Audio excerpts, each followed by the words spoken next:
মাঝে মাঝে মানুষের কথার আঘাত এতটা গভীর হয় আর এতটা জঘন্য হয় যে মানুষের একটা বাজে কথা আর বাজে ব্যবহার আমাদের সারা রাতের ঘুম কেড়ে নেয়, আমাদের জীবনের সুখ শান্তিকে একদম হারাম করে দেয়। এজন্য মাওলানা তারিক জামিল বলেন যে अगर जिंदगी में खुश रहना चाहते हो तो जवाब देना ना सीखो, चुप रहना सीखो।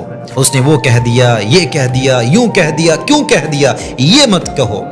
हमेशा ये कहो कि जिसने भी जो कह दिया मुझे कोई एतराज नहीं है, मेरा सब कुछ मैंने अपने अल्लाह पर छोड़ दिया है।